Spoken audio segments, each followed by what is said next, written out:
hurricane, a tidal wave.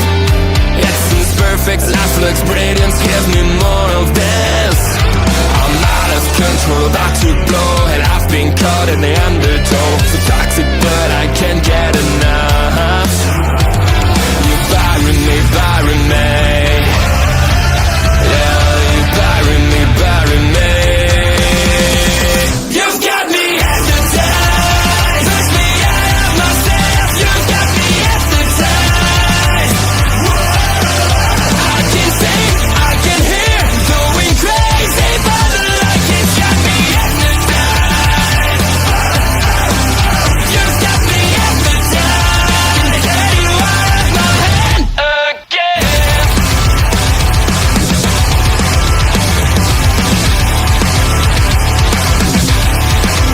Is it wrong? Is it right? It's like I've won my final war without a fight. I'm out of control, about to blow, and I've been caught in the undertow. So toxic, but I can't get enough. You bury me, bury me. I know you bury me, bury me. You've got me hypnotized. Push me out of myself. You've got me hypnotized. I can see, I can hear, going crazy, but the light has got me hypnotized. You've got me hypnotized. Can get you out of my head. Get you out of my head again.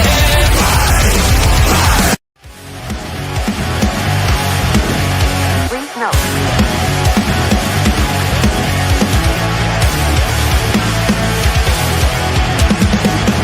Never gonna stop, never gonna change, never gonna do the things you say. I run my own way to get there. Pulls a coin and I don't seem to care. In the air, no more crowd, just the opposite kind of few clouds. So tell me this time is coming to take up all your lies. Why don't you try to be wise? Now that I need you anyway.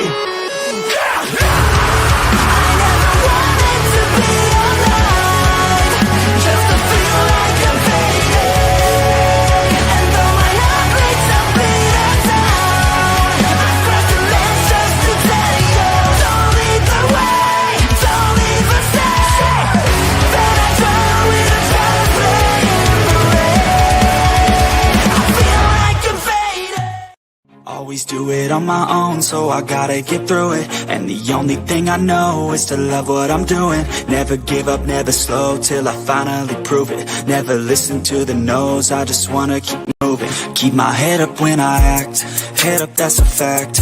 Never looking back, I'ma keep myself on track. Keep my head up, staying strong, always moving on. Feel I don't belong, tell my thoughts to move along. Push myself to be the best, die with no regrets. Live with every breath, see my message start to spread. And I had so many dreams, then you hit your teens. Life ain't really what it seems, try to find out what it means. Hello, everybody, and happy Survivor Series War Games night to you all. We are the OLE crew that are bringing you the post show. I'm Bobby Munson. Beside me, right to the side there, he is Mark Talks, and right below him, it's OLED Ed Fries. Gentlemen, how are we doing this evening? I am bloody great. That was, I thoroughly enjoyed that show. That was a really enjoyable evening for myself. Enjoyed it from start to finish. There was a few things here and there, but we'll get into that in a bit.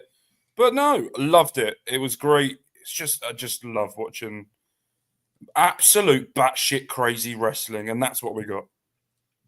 Fair. I enjoyed about 2/3 of this. Not quite Andre's C levels, but about 4/5 of this I really enjoyed. Fair enough. Oh, let's have a guess which one you didn't like then, shall we? Oh, well, I'm sure we'll talk about it. No, Oh, we I'm will. Sure we shall. All right. Well, let's get into it. Night started off.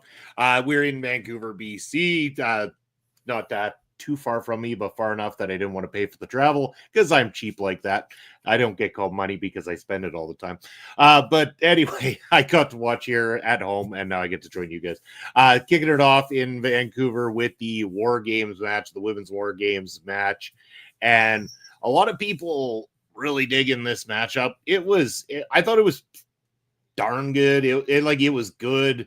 Yeah, I don't think it was as good as some of the other matches on the card personally, and that's just me saying it.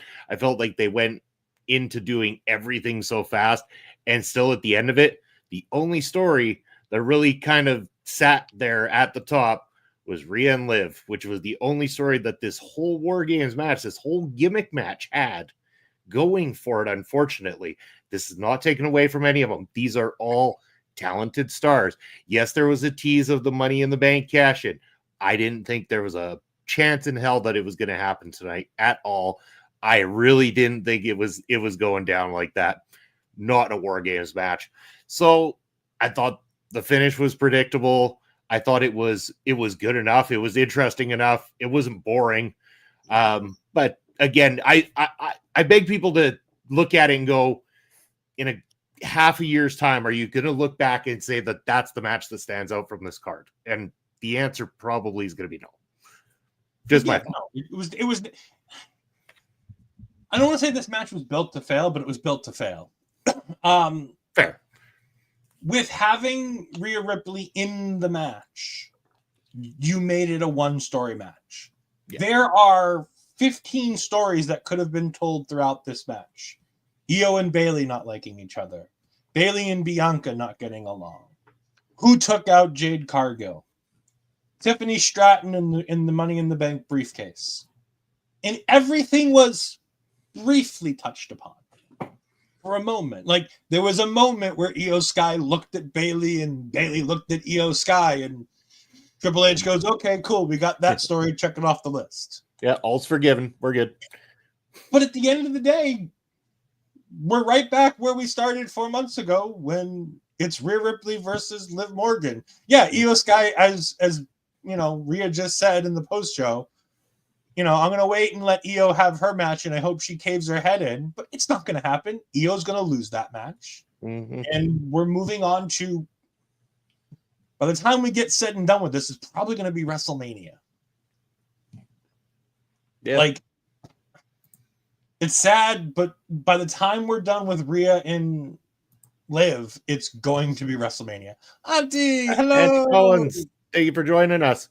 You know, there's still room in here if you wanted to join us. Just let us know. Yeah.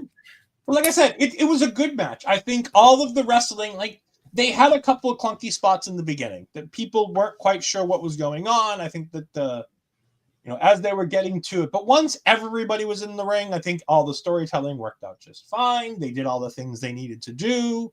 It was indeed, there was a big spot for. All I have to say now is it's Tiffy time. It was a big spot for Tiffany Stratton. I liked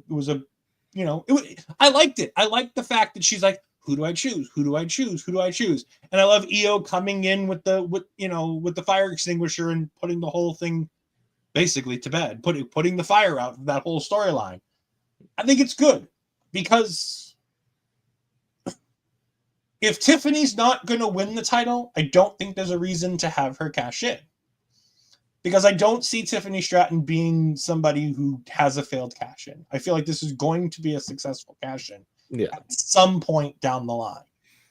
And I think that the SmackDown Women's main event for may not be the main event, but I think the SmackDown Women's Championship match is eventually going to be Tiffany Stratton versus Nia Jax. I think that's our WrestleMania match, and I think that Tiffany cashes in probably around Elimination Chamber and wins the title going into Mania. And I think she's the champ going into Mania with Nia coming after her. It's a fair assessment.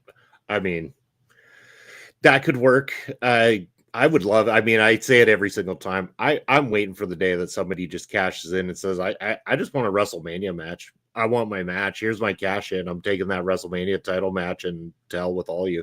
I'm going to win this properly. I'd love to see Tiffy do that and then go win it clean. Be the one that beats that clean. No.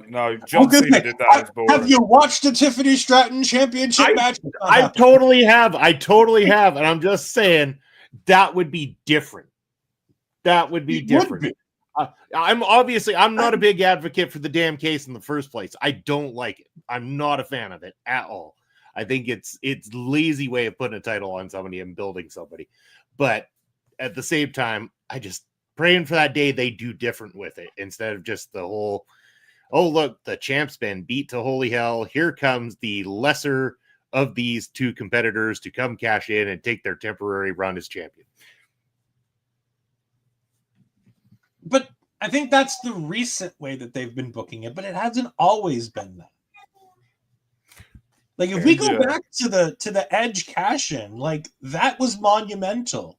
If we go to Seth cashing in on Roman and Brock, like there are some big moments with that briefcase where it's not just a guy who can't get the job done or a girl who can't get the job done winning the championship.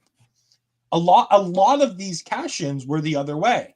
Recently, they've been making it like that, and I'm hoping that Triple H will start, changing the trend and having a successful cash-in. Like, I think Damian Priest did a real good job of it. Yeah, no, I liked Priest's cash-in.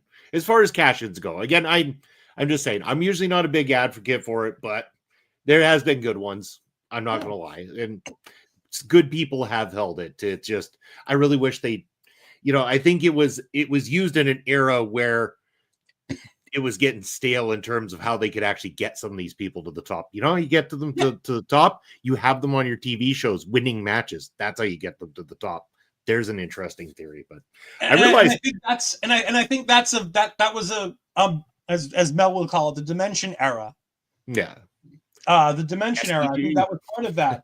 Whereas Vince thought it was something where we have to make the Money in the Bank briefcase a surprise, so they have to lose and lose and lose and lose.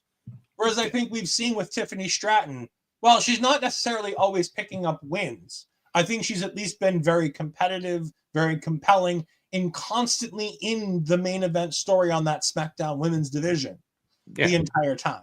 She's in a top spot, and rightfully so. And I also realized we've been 12 minutes into this thing. We barely heard Mark speak so far, and it's been delightful. I'm smiling ear to ear right now. It's been delightful. Mark, go ahead. We'll give you some. No. I agree with some of the stuff you said, and I agree with where you're all coming from. But for me, it scratched an itch that it needed to happen in this type of match. Yes, it was all about Rhea and Liv. It was always going to be, and it should be to a certain extent, because you've got the biggest star, one of, in the top three, I would say, top 3 or 4 biggest stars in wrestling right now in Rhea Ripley. You're going to use her in the big matches that you're going to use her, and you're going to get her over. But then you also had, and I think Michael Cole and Corey Grace did a really good job tonight through all the matches to sort of break down everything and give a little uncertainty about things of which one of these could potentially be Jade Cargill's attacker. And then you really start to think, could it be Bianca? Could it be Naomi? Could it be Nia Jax? Could it be someone on the Raw side? That type of thing. And then you've got the Bayley situation of Bayley hasn't been really in a championship run since she's lost it. She had a championship match, but Nia beat her. But she's very much been floating around and just picking up scraps and making an absolute brilliantness out of exactly what's been going on.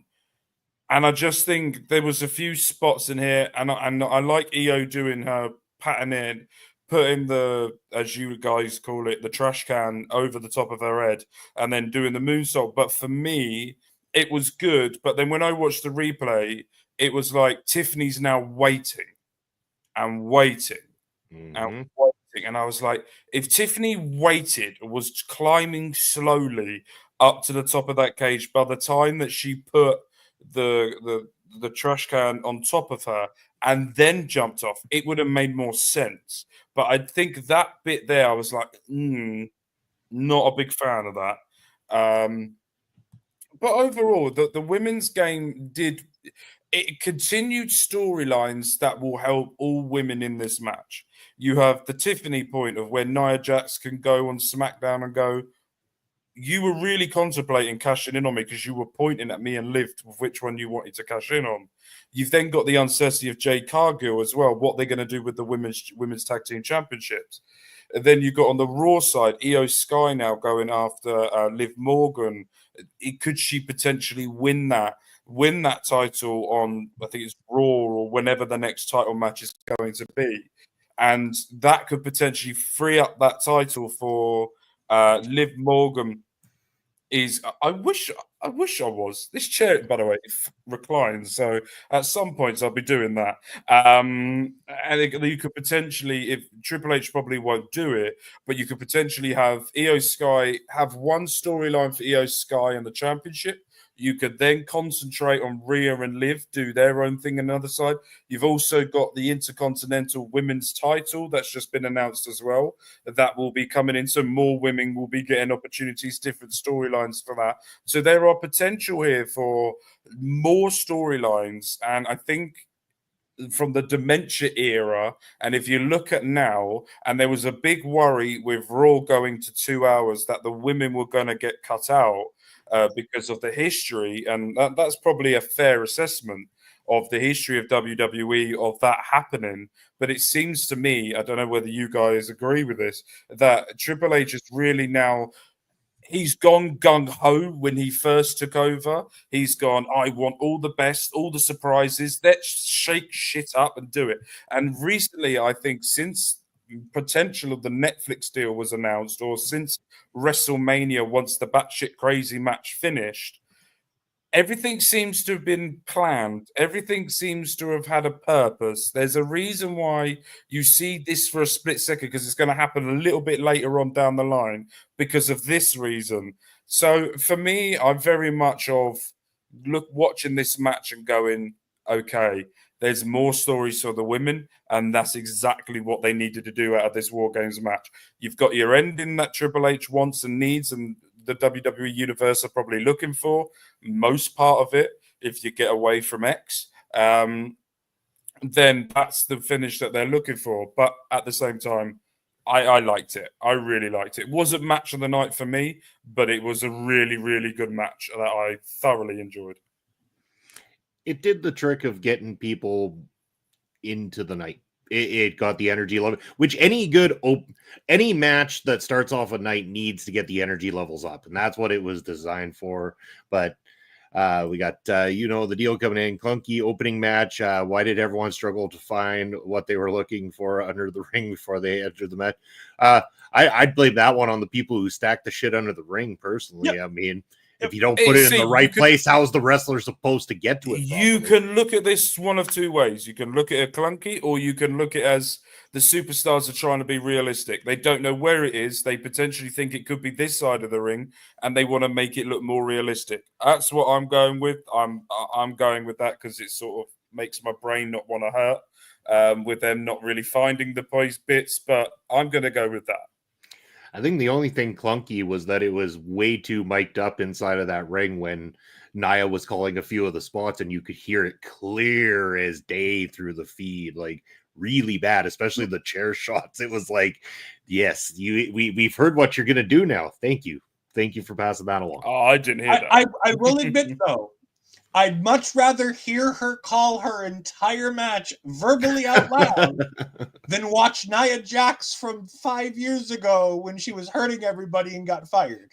Like, Fair. Let's be honest. I'd much rather this Nia Jax than the Nia Jax we've had in the past. This Because Nia Jax even calling out all of her phenomenal. stuff, she's still much more entertaining now, and nobody's getting hurt. Oh, people would have been just groaning had her music hit for the first one to come out to the actual War Games matchup this evening and be in for that amount of time. I mean, Nia carried through that entire thing, and nobody was complaining. So, yeah, all the credit, like you say. I mean, in comparison to 5 years ago, a huge up in that sense. Nia Jax has been phenomenal.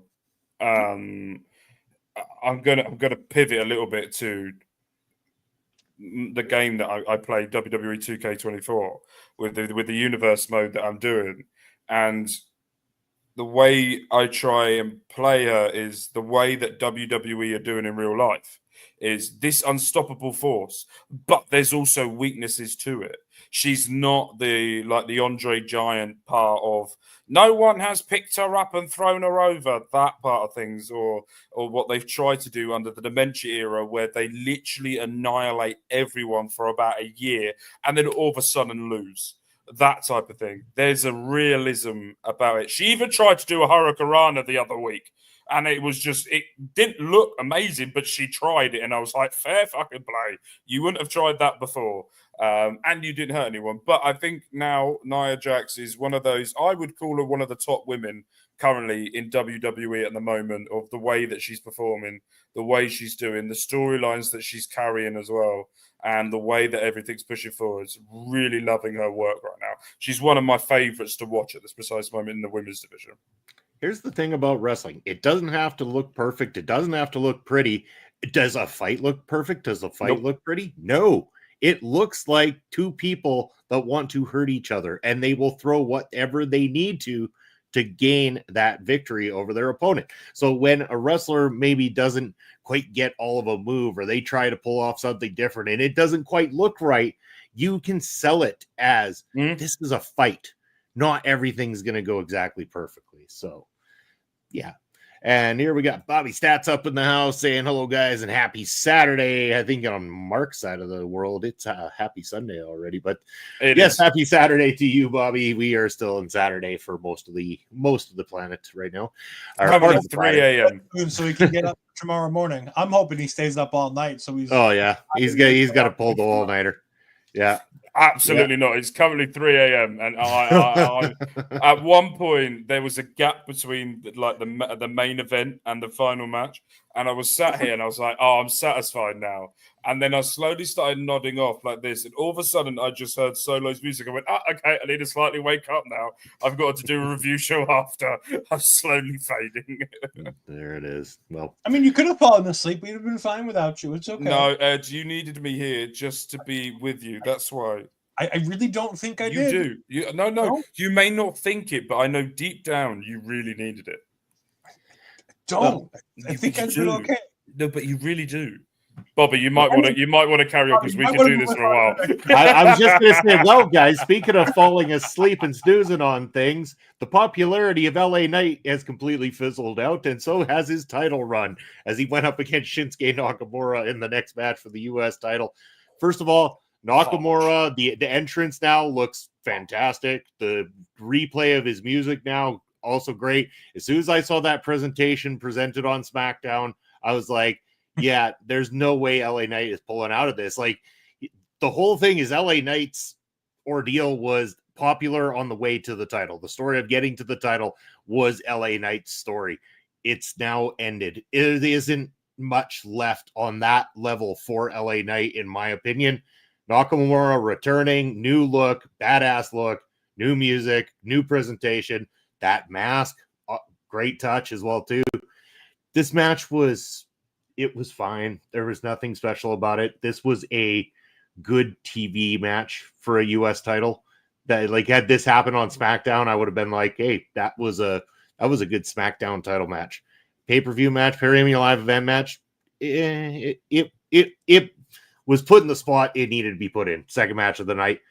Probably my least favorite match of the night. And there was nothing overly wrong with it. At the same time, I'm saying least favorite match of the night, but I didn't dislike it. I agree. I think you're very harsh on LA Knight to kick things off there. I don't think that the light has fizzled out. I don't think that at all. I think the thing with LA Knight is the perfect opponents for LA Knight are ones that can slightly help him more and elevate him to the abilities of what he's got. Nakamura's style and LA Knight style don't mesh, and I always found it a bit clunky. If you think about it, the best matches LA Knight has done was the one against Andrade, the one that he did against Carmelo Hayes, and the triple threat match that they had, which was phenomenal. That triple threat match and the brilliance of that finish as well. at the same time. I think that the style, and I also think as well, I don't know whether it's one of those things that I don't know if them two have ever met in the ring before, but it felt like that they hadn't, and they were trying to feel each other out. And it was one of those where you would have probably wanted this to happen a few weeks prior, or a few weeks where Nakamura comes out to a match and starts beating him down a bit more. It felt like, oh, Nakamura's here, go. We've got a new. It's like the music turned up the day that he returned, and they were like, "Right, got it, go." And it felt a little bit rushed on my end from that. But Nakamura's just superb. I need to see Nakamura of NXT. That's the Nakamura I'm waiting for. That was the man I fell in love with, and I never watched him. I can see here. We'll talk about that in a second. But I never saw Nakamura wrestle before NXT. I never knew the hype before NXT. And when I started watching NXT was when Sami Zayn, I heard about this massive star coming, and I watched that. That's what started getting me into NXT at the time. And I loved him ever since then. So, and I'm a bit upset under the dementia era how Nakamura was used and a wasted opportunity at WrestleMania with AJ Styles, because I've heard so many great things about it. And then it didn't really come about from that. So I'm excited to see with Triple H's hands, and I want to. Is it Lee Fitting? That does okay. I want to see under Lee Fitting, Triple H's hands, how they're going to mesh this Shinsuke Nakamura with the mist and everything that goes with it, how they're going to present him and what's going to happen next. I'm really excited. I'm also very excited to see what goes on with LA Knight next. Where does he go? He's going to want a rematch. He's going to get a rematch. But how are they going to do that build again that they had before? That's my thought of that so far. Okay. Yep. And I wanted to bring breaking news during the pay-per-view after the Nakamura match, and it's why I kept saying wait on Bobby's comments. It was announced that Shinsuke Nakamura is going back to Noah on January 1st to have a special singles match against Yuka Sasaki, I believe is how it's pronounced. And that better man than I bringing with him the United States Championship if he still holds on to it. Yeah, and that will be fun. I read that name 4 times and still could not bloody work out how to pronounce it. So I'm going to go with what you said. Sasaki. Yeah, Sasaki, because the S makes a sort of Z sound when it's multiple of them. But no, I thought this was a really interesting, fun, quick match. Way quicker than I thought. I'll disagree, like Mark said, I'll disagree with the idea. I think LA Knight has lost some steam. However, the fans got up and got loud. Now, granted, not as loud as they've been before, and I think WWE vastly underestimated how loud this Canadian crowd was going to get for him when they threw up the Ivan Loud button, and it never got over 80-ish decibels. Wrong crowd for that. I think they were expecting a bit more. However, I will say that barring a few other superstars, he got the biggest pop out of more than anybody else on that card. The fans were into him. The fans were with him. But I'll agree. I think his championship reign has been lackluster. His matches have been good. Don't get me wrong. His matches have been good. But like Cody Rhodes, there's a wall with some of these. Some people are great at chasing the championship. Cody Rhodes, LA Knight. I disagree with the Cody Rhodes comment. I do too. Trick Williams too. And then there are baby faces that can hold the championship. John Cena, CM Punk. Would you class CM Punk would you class CM Punk in his era as a baby face? The early CM Punk, yes. Not the late CM Punk. Okay. Not his 434-day reign, but some of his earlier title reigns, he was absolutely a babyface. But there's certain people that can carry that championship as a babyface and have a great championship reign. with the title.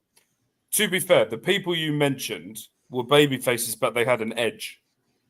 Yeah. With LA Knight, his only edge he's got is the mic. In the ring, he hasn't got that extra edge. And I think that was his little bit of a downfall, don't you think? Absolutely. Absolutely. I think they're not going as deep into the LA Knight book as they could. I think there's more from him that they can get that they're not getting. And I don't know what it is. I don't know if it's if they don't understand exactly what's there, because I've seen the different versions of LA Knight, whether it be Sean Ricker on a TV game show that was hosted by The Rock, whether it be TNA, whether it be NWA. Like there's a level that LA Knight can get to with his character work. And I think a babyface is the wrong direction to go to start with. I don't think LA Knight should ever be a babyface. I think LA Knight should be a Stone Cold Steve Austin MJF babyface, where he's a babyface, but he's not a babyface, if that makes any sense. He's a heel that the fans cheer as opposed to boo. And he should always be portrayed in that light. I love to see Triple H going all in on Nakamura, as this might be the last chance that we have to go all in on Nakamura before Nakamura slows it down and calls it quits. Because I don't think we're gonna have Nakamura for very much longer. I think he's older than people estimate. And I'm Googling. Carry on. But I think that it's nice to see Nakamura getting this, and I think that Nakamura feels like he's more comfortable now than he's been in quite some time. He's 44. Okay, so he's in that AJ Styles range of age. Yeah.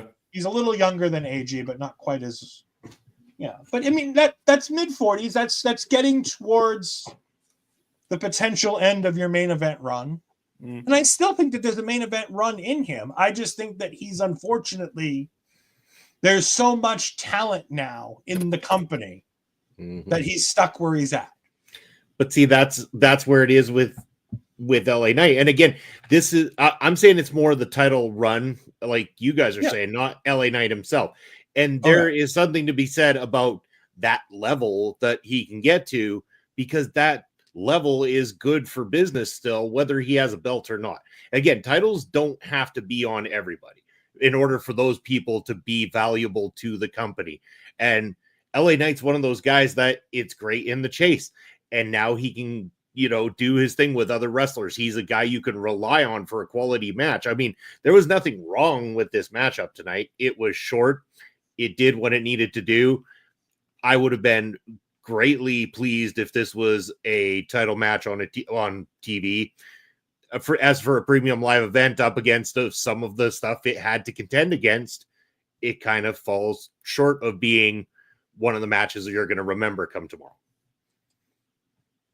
Yeah. I think it's one of those where I think you're right that I've knocked my camera, you bastards.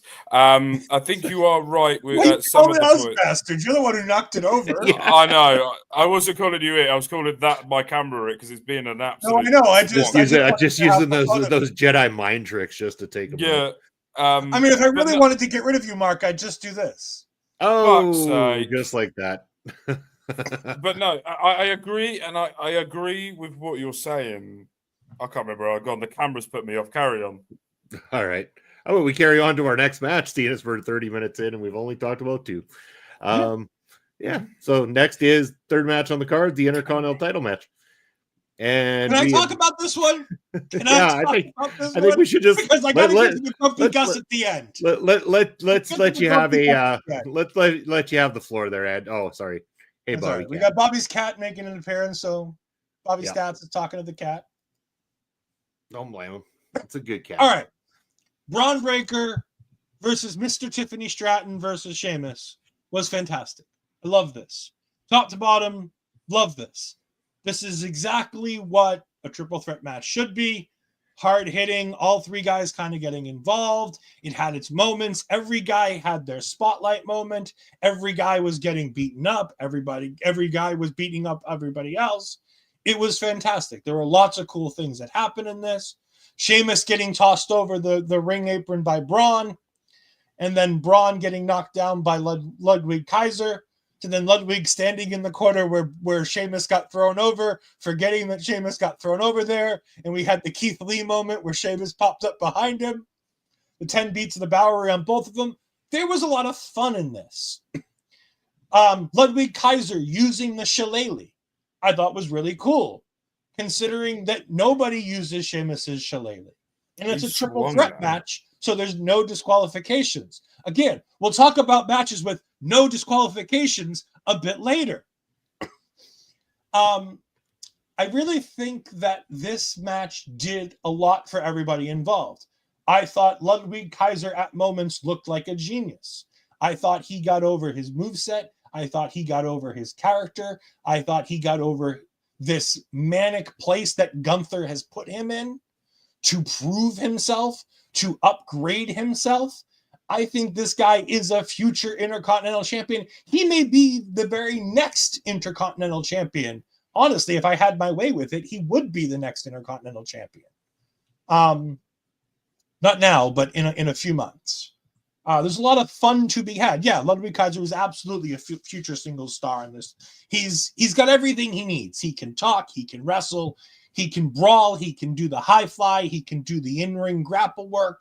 He's got everything he needs wrapped up to a nice, pretty package. But this is the Bron Breakker show right now. And Bron Breakker is doing everything he needs to, including cutting fire promos now. The one knock you could always have on Bron Breakker is, has good match, looks like $1 million, can't talk for shit. Well, check that last one off. He talks now, and he does very good at it.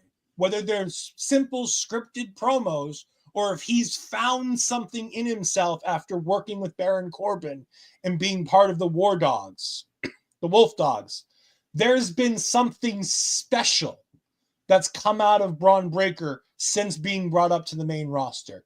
There's something special about this Intercontinental run if you exclude the 3-week run that Jey Uso had with the Intercontinental title in between. But if you squash all that together as one big run, I think he's doing a lot of good work with this Intercontinental Championship. I think they're booking him incredibly without making him seem like he's unbeatable. They're giving him weaknesses. They're giving people ways to beat him, except him running into the corner. Because it's running into things, but at least it's not always the turnbuckle, which, as Bobby can tell you, is 101. Big, strong guy wrestler has to run into turnbuckle to be beaten. At least they're using other parts. He can run into the stairs. He can run into the corner of the table. He can run into the little side table thing that they knock over at the side of the ring. Like, there's a bunch of other things that at least he runs into to stop him. But at the end of the day right now, Bron Breakker's on a run, and he's making everybody look fantastic on the way there. And working with Sheamus, there's no way you're not going to be looking fantastic as long as you have any ounce of skill in the business.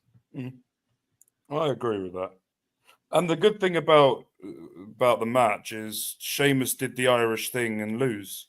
I was nice to the Irish a few weeks ago about Katie Taylor. Let me have my moment. I'm English. Thank you. So for me, yeah, I completely agree with everything what Ed said. And that's a rarity because I know full well that agreement will not last very long after this. But I agree. And I also think as well, Ludwig's time is going to come. Mm-hmm. But WWE need to find the perfect opportunity to do it. This was not it. Sheamus winning the Intercontinental Championship now, not it. Sheamus winning the Intercontinental Championship at WrestleMania and getting the Grand Slam thing that he's always been looking for, and the last title he hasn't won, is it. Ludwig then beating Sheamus soon after that to piss everyone off is the way to do it. You then have Ilya Dragunov coming back around about that time as well. Then you've got other superstars that will be coming up, Obafemi, from NXT. You've got other superstars that could potentially come in, Penta, along with other things as well. So there is WWE have to be careful from now till Mania. You cannot let Sheamus and Bron really go at it again until the Royal Rumble time, I would say, leading to WrestleMania. That's when I would do it. Give Bron Breakker some other superstars that haven't given. Give it to a random match against Dominic or Carlito, or have a random match against JD McDonough with Finn Balor looking like he's going to go off, and have another match with Damian Priest. We'll get into that later on, along with other things as well. So JD McDonough needs to get back into the singles role of doing things. He's an absolutely incredible singles competitor, and I would love to see him get back into doing what he was doing before. And so there is a lot of opportunities now. The WWE needs to pivot. You could do the Sheamus and Ludwig feud and have a big blowout end to this. That's fine. Because you could have the Sheamus going, oh, he's cost him again. Let's go all out for a finale on that. But leave Bron Breakker to the side. Let him go and find other competitors. Jacob Fatu, at some point, I need to see that. Bron Breakker, Jacob Fatu. Please, I will even pay not a lot of money because I'm very skint, but I will pay the money I've got just to watch. I did go. Morocco was honeymoon, Tunisia was family, different things. Okay, well, then also going around the world. Also, I didn't really pay for it. My mother did. So anyway, I'm not going to complain.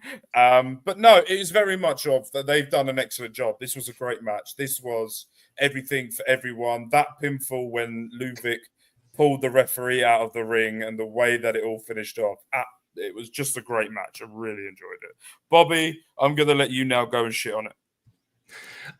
I'm not gonna completely shit on it. Okay, like all these guys are talented guys. I just think that I'm not a huge fan of triple threats and multi-person matches. Just not my cup of tea, as I've said before. And then my other gripe is this is the wrong guys at the wrong time, big time. Bron is on a different level right now, and they need to steamroll him through the right people.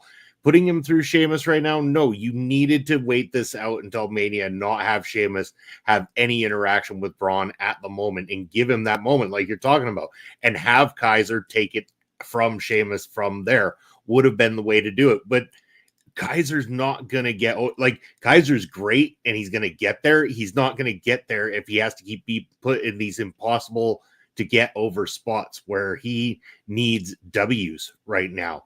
Kaiser needs opponents that they can put him over so that he gets his shit in and he gets the opportunity to prove exactly what he is over and over again, so that build up when he beats Sheamus, it takes that title from him and steals that moment back away, is going to have that much more impact on the whole situation, in my opinion.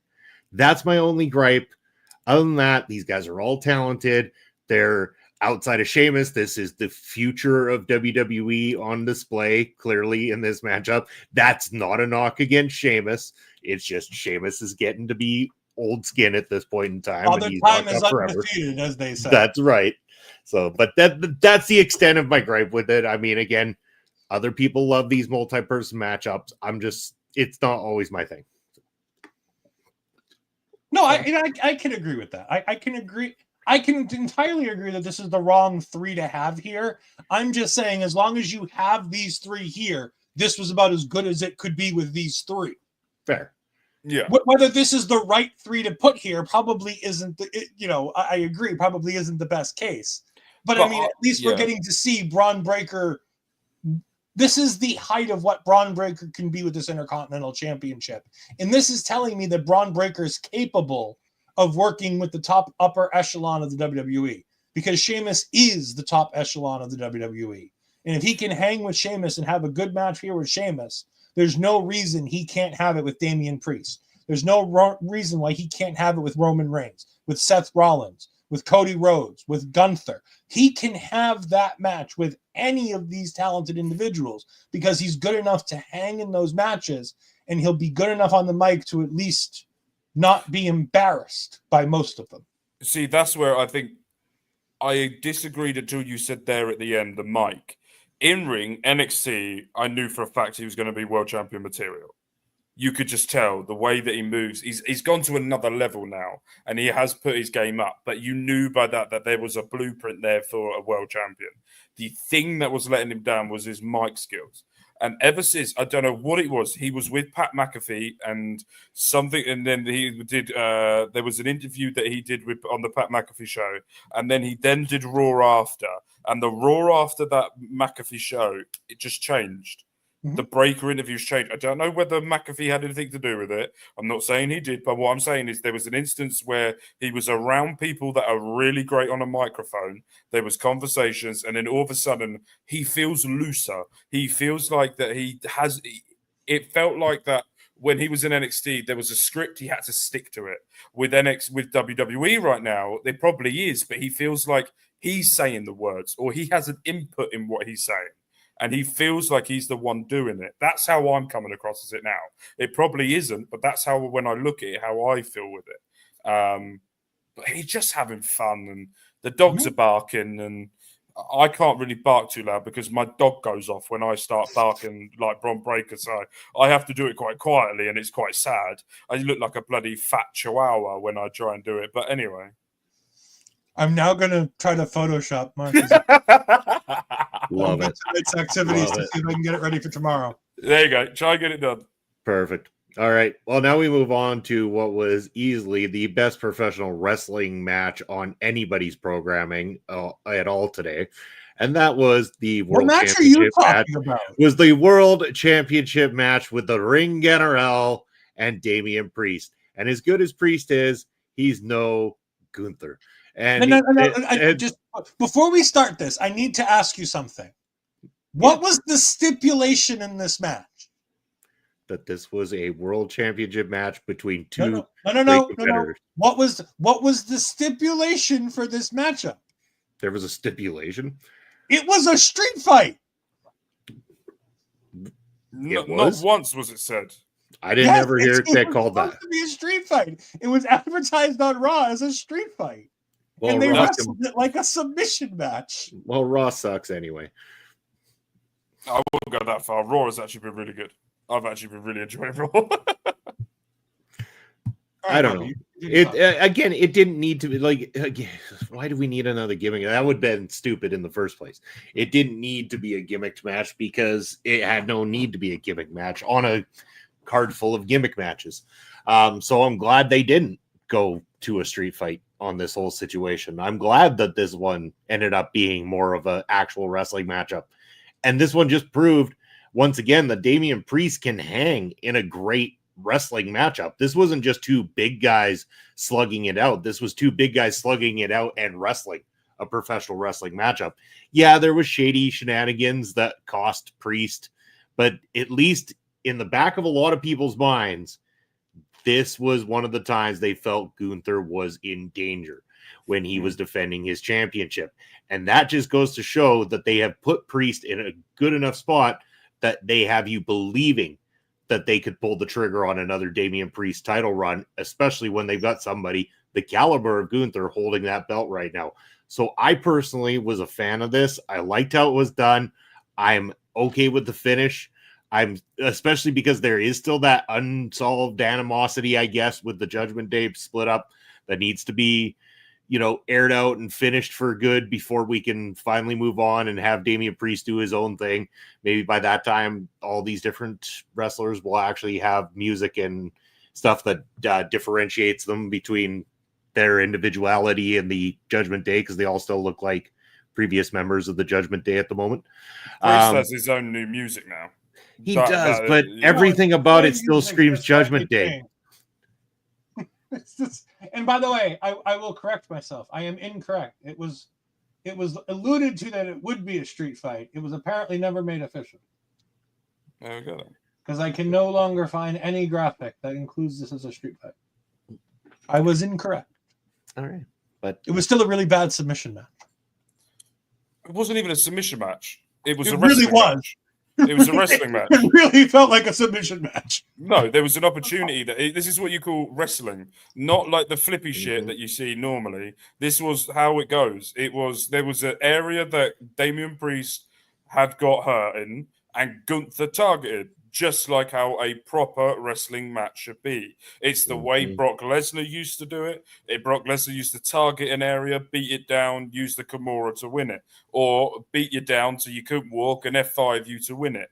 It's the way, and I love the way, and I said this in the Discord, and I said this as well online as well. If Damian Priest won this, I would have gone fair play. That was a good match. This was one of those builds to this match. It's not like the Sami Zayn bullshit. This was the build to this match that I legitimately thought that Gunther was going to lose. I really thought at one point leading to this match, I was like, he's got in his head so much. WWE are finding a way that he's got in his head so much that he should have beaten Cody Rhodes that he's lost a step. And the step is just going to tumble him down. And then the arm thing happened, and then he started working it. Great submission work with I haven't seen half of those holds before. To be fair, I only watched TNA and WWE. So everyone else has watched about 55,000 other promotions compared to me. So it's very much new holds for me that I haven't really seen before. Damian Priest throwing it out. And I thought this was a great match. And I thought...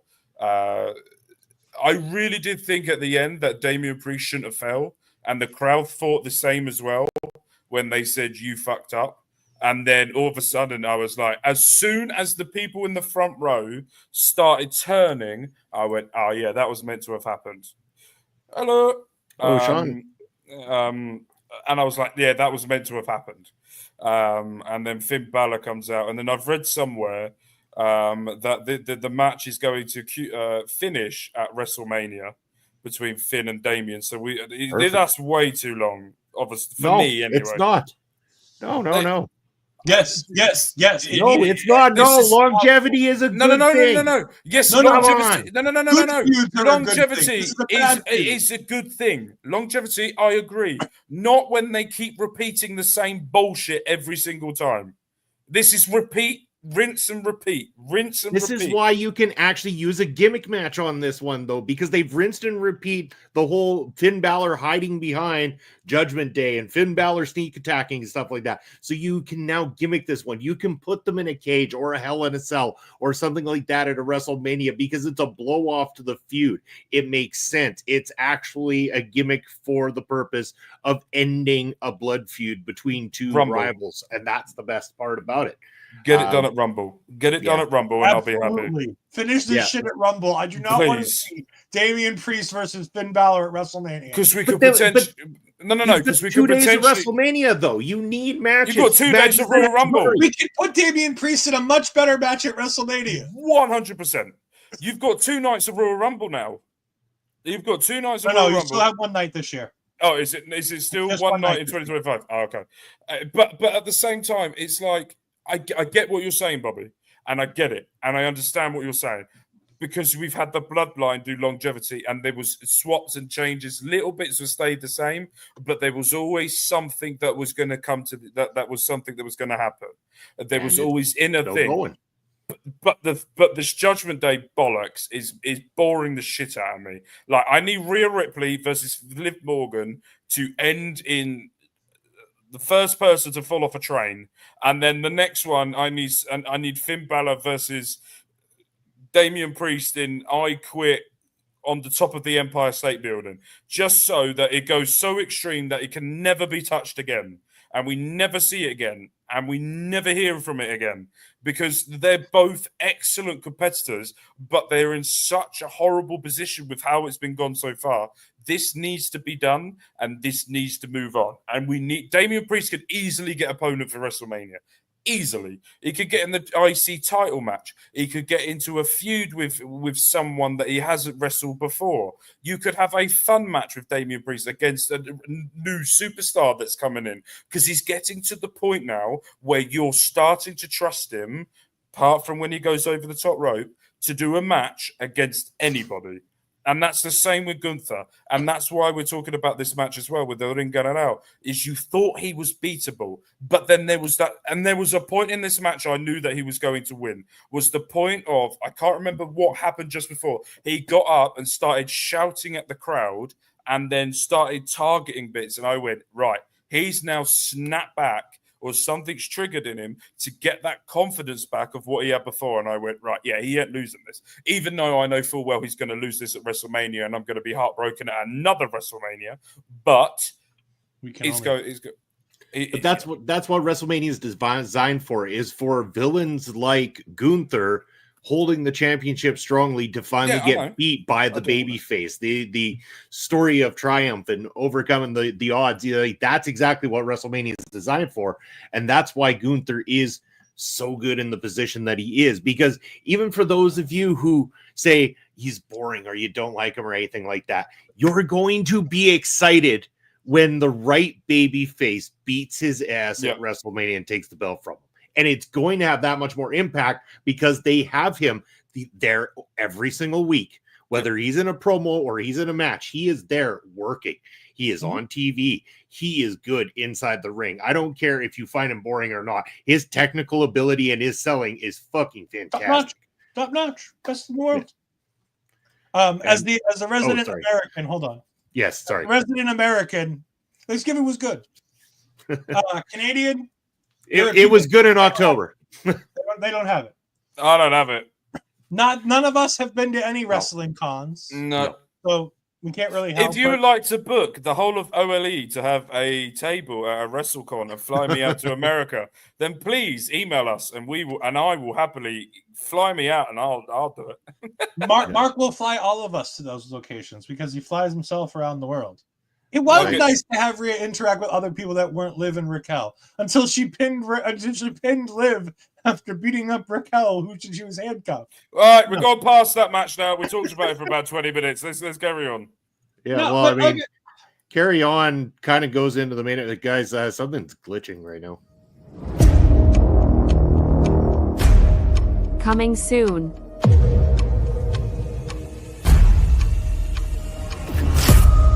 To OLE.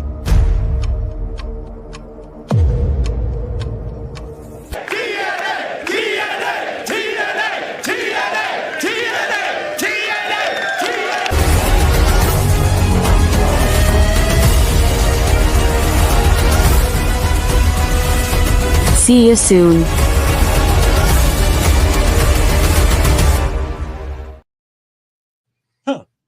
So anyways, we're talking, I don't know what happened. I lost connection there, but the main event where the OG bloodline made up of Roman Reigns, the tribal chief, the Usos, Jimmy and Jay Uso, Sami Uso, and of course, the best in the world, CM Punk. Well, old man in the world, CM Punk. Formerly best in the world. Now just best old bitter man.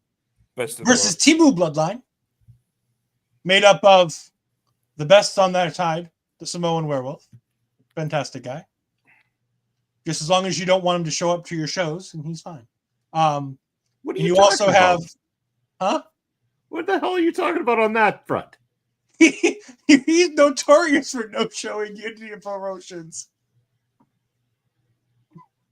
You also had on that side God, the girl is a destruction. The girl is a destiny. Tama Tonga and Tongaloa or Bachaloa. And of course, I really wanted to do that for so long. Anyway, carry on. The Timu Chief.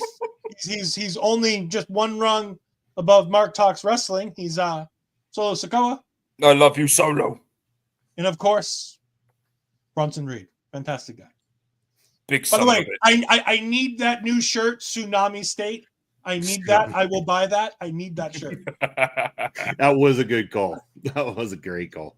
Sometimes great things are come about from that kind of stuff. So make it happen. Plus, that big bastard went off that cage. Like, come on. Before we talk about anything else, Bronson Reed dragged his big ass to the top of that cage and jumped off and went through that table. Took that bump. Oh my god. That Check. got me out of my seat big time. That one right there. That I do big remember son writing of in a the Discord as bitch. he's climbing up. I'm like, he might go through the entire fucking ring. As he got to the top of the cage, I went, "That big son of a bitch is gonna fly." And then he did. As soon as I said he's gonna fly, he then did, and I went, "Oh my god!" Well, I mean, Vancouver just happens to be right on the coast, so I mean, they created a tsunami. They might be worried about them flooding coming into the city later tonight. Oh god! This was good though. I really liked this match. I did too.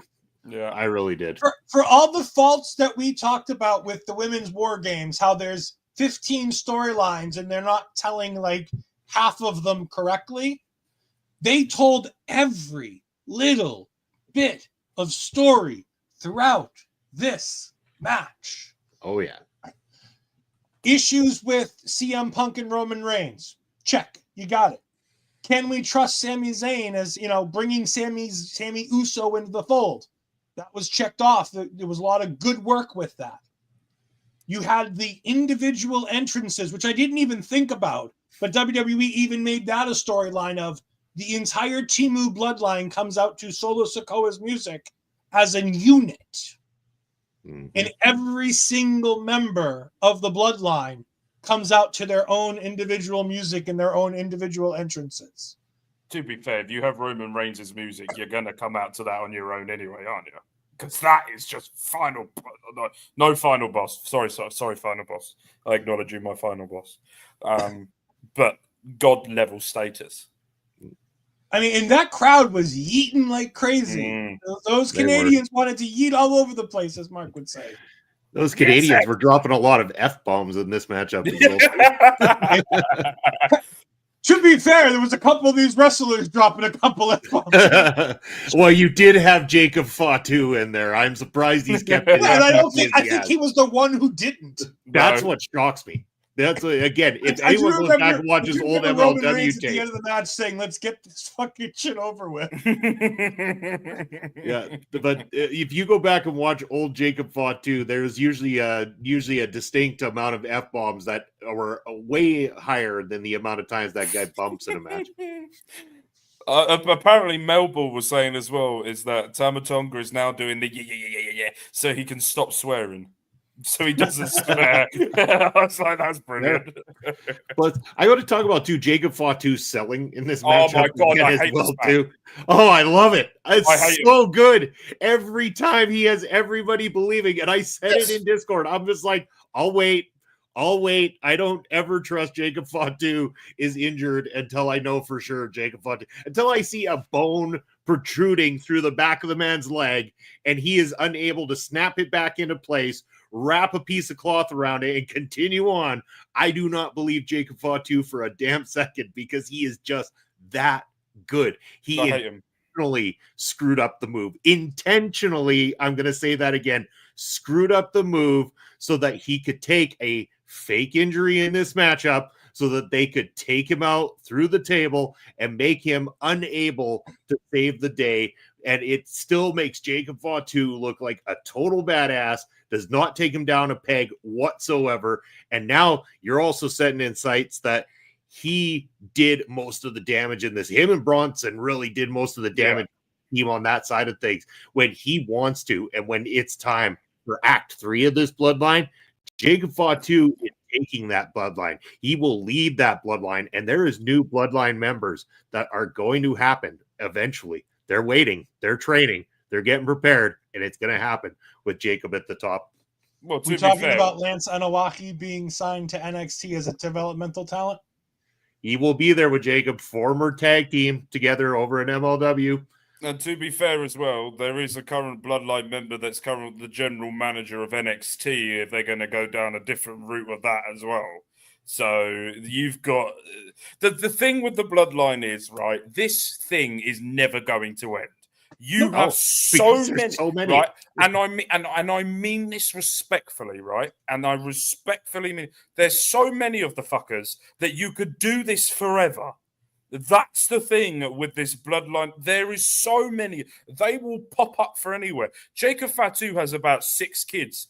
At some point, one of them's going to be ahead of the bloodline at some point as well. So they either oh, they either just signed or they're planning to sign Jacob Fatu's brother, and then you've got Zila out there as well too, Yeah. who's a cousin in that bloodline. I mean, you know that people have their eyes on Zila as well too. So I mean, there's two more names that through this whole thing. I mean, it does. Oh my- It goes on forever. Yeah, there you go. Bring it. That's Oh just the my Anna dear White. God. That's the Anna White side of it, right? Like, yeah. is that even when you get into the other branches?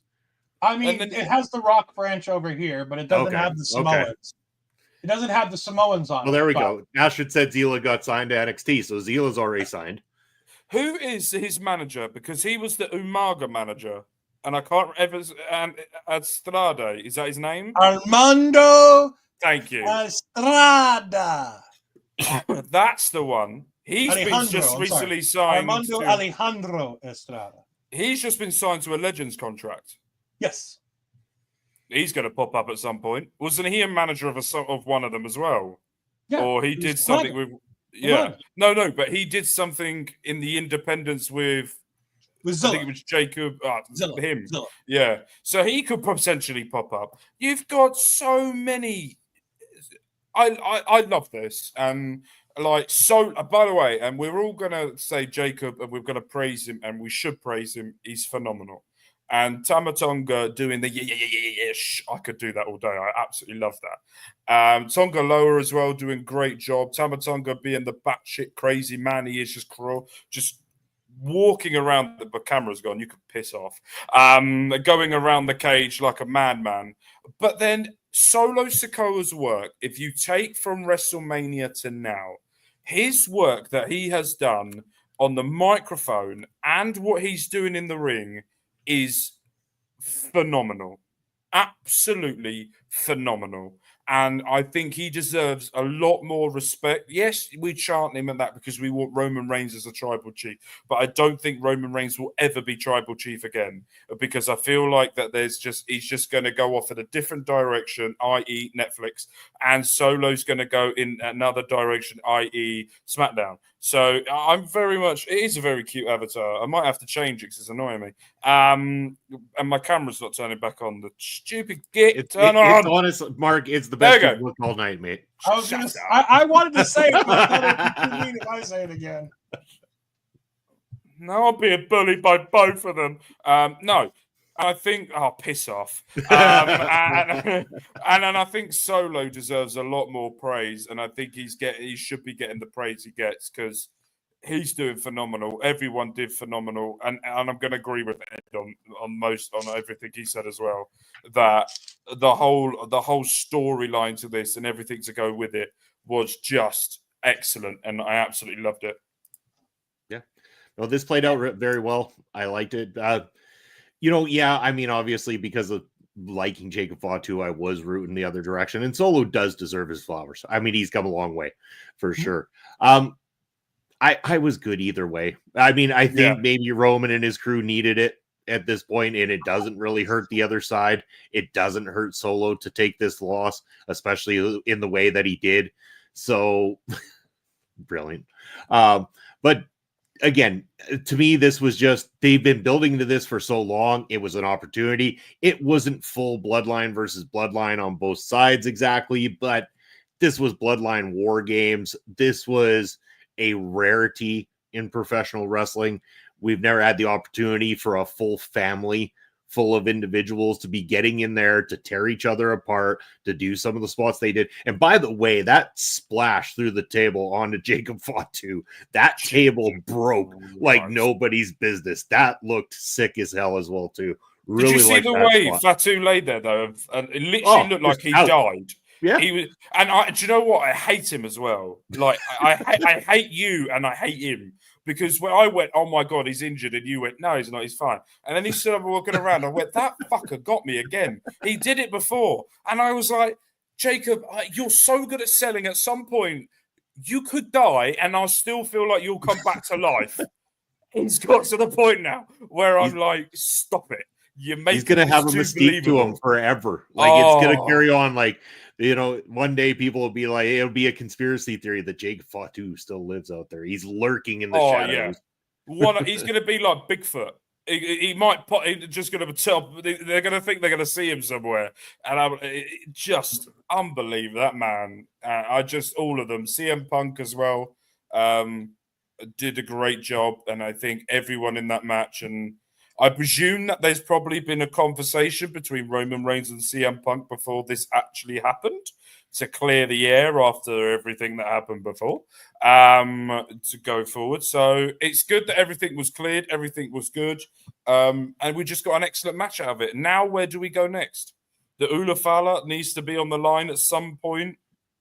Mania. It's the main event. It has to be. Well, then, but then there's also The Rock is going after Cody Rhodes, so interested to see where this goes. I'm looking forward to it. A lot of places, and it's going to be exciting. There's a lot of great stuff coming up. Can we also just talk about how great Bronson Reed looks with Timu Bloodline? Like, he just feels like he fits Timu Bloodline. Like, he's not Samoan, but I see him in the group, and it's like, yep, he's one of them. He's a Samoan. Yeah, I wouldn't argue with him. If he told me he was Samoan, I'd be like, yes, sir. Well, no, whatever you say. Yeah. I'm not going to argue with him, but I know he's not. We all know he's Australian, but you put him in that group and he just fits. And do you know what? The thing is as well, I also really want to see Bronson Reed versus Jacob Fatu. I want to see that. And that big son of a bit. And do you know what? I'm going to quote the words of Big E. Those two men are big men slapping meat. And that's exactly what I enjoy in life. Big men slapping meat. Take that as you will. And it is absolutely phenomenal. And as long as they don't slap meat and eat all over themselves, they're fine. Do that. Even more entertainment. Fatu, funny enough, though, isn't a big guy. Fatu makes himself look like a big guy. But Fatu is not big like Bronson Reed, or he's not even as big as Solo Sikoa for that matter. It's just his presentation comes across bigger. Can we also talk about, like you say, Jacob's not that big. He is. He's vastly bigger than you're giving him credit for. He's at least 260. But no, like, can we talk about how big they made those cages to make sure that they could fit Bronson Reed, another member of the Tongans, plus Jacob, Fatu, and Solo, and they all had room to move around a little bit? And can we just talk about as well? We glossed over this. Roman Reigns off the top rope, right? The man don't do that. The man hasn't done that, I don't think, in a very, very long time. I can't remember the last time I've seen Roman Reigns jump off the top rope, unless I play as him in WWE 2K24, right? That's the only time I've seen Roman Reigns jump off a top rope, and he hit that crossbody clean. Next thing I want to 5 guys to catch him. He better as fucking. but now family, so they better catch his ass. Yeah, and now I want to see after that Roman Reigns. I'm going to challenge you to do a 450 splash because now you've got a crossbody. No. Did you see what happened when Brock tried to do a shooting star press at WrestleMania? Yes. But I just want to see it purely for my own entertainment. It then don't do have it to mean online. anything. Do it You're sick. 2K24. Yeah, you're sick. I might put that as a finisher on him, to be fair, on 2K24 now. Moving on, Bobby. What else can we expect to see next week here on our local establishment? Next week on our local establishment. Do we not have that video ready? What, the calendar? Yeah, I've not the newest one. No, sorry. Oh. the one that only. I was assuming Bobby had done this. Sorry, I didn't get on Sunday morning. So we'll just leave it at that. We'll I teed it up and it just did not successfully. I was like, "I'm cool. I'll just tee him up for the new calendar." Oh, look at that! Mark looks great again. Oh, this camera's pissing me off. All right, here we go. So what we will do is we're going to mosey on over to this part of the show where Ed tells us what he's got coming up next. You can find me on Twitter, and apparently I'm on the Blue Skies as well. I don't know what the fuck I'm doing over there, so if I post something, great. If I don't, well, I'll just repost a bunch of other things that I like from people I follow. You can find me every Tuesday night with Astrid Pizarro as we talk all things NXT.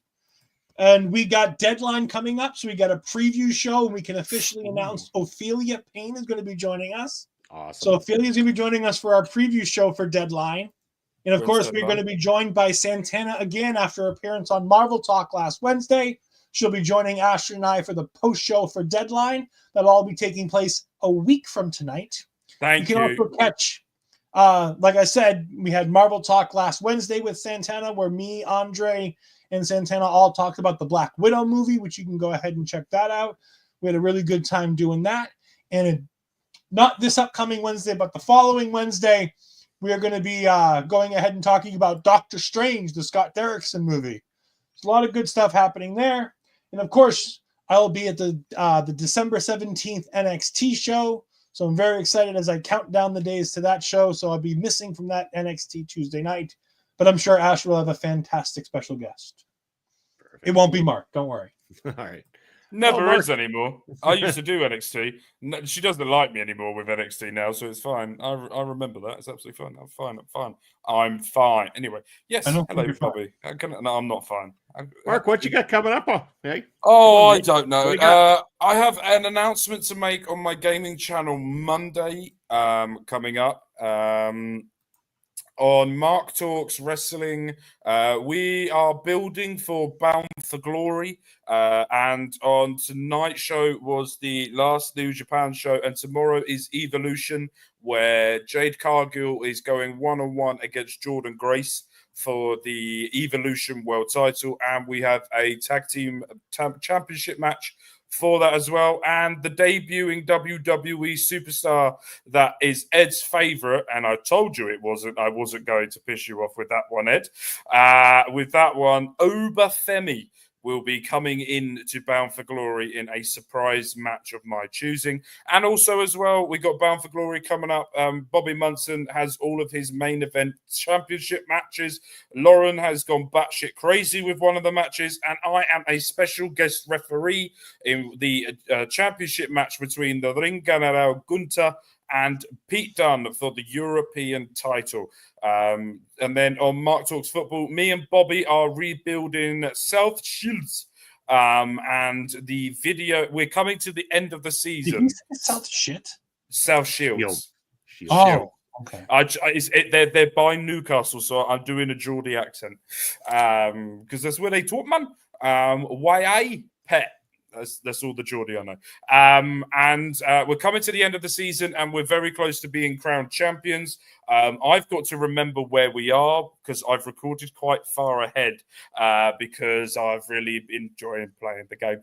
So go and make sure you go check that out. Mark Talks Football. I'm on Blue Sky on X. I just post when my videos are out, but I'm more on Blue Sky now. And I have no fucking clue what I'm doing, but I am just going along with it. Go to the link and find all his crap. Basically, I'm copying what Tom Colohue does and then doing that way. Because whatever he does, I go, I do the same. He knows what he's doing. And that's basically how I'm going. Smart model. Fair enough. Let's see how fast I can get this done. All right. I'm Bobby Munson. If you want to follow me, you can follow me on X at Real Bobby Munson, Instagram and Threads at Video Bros SK. Over on the Twitch, Video Bro _ Bobby Munson on Blue Sky and Bobby Munson, blah, blah, blah, blah, blah, all that shit. Then I got Point of View tomorrow, 11. We're actually starting a half an hour early on Point of View tomorrow, so make sure to tune in half an hour early, 10:30 a.m. Eastern time. You can catch me Thursday night with Papa Spokes as we're doing more Ring Respect Radio, and every Saturday with Papa Spokes doing Prairie Pro Wrestling. And you can find all sorts of stuff on OLE Podcast. OLE Podcast there across all the social media. We want you to give us a like, a follow, a subscribe, and leave a comment if you're watching this on replay. We got a lot of great stuff from a lot of great contributors from all across the globe. We want to thank all of you for tuning in with this Wargames post show. We appreciate your time with us here tonight. I love you, everybody. Bobby. Stay beautiful, and we'll see you all soon.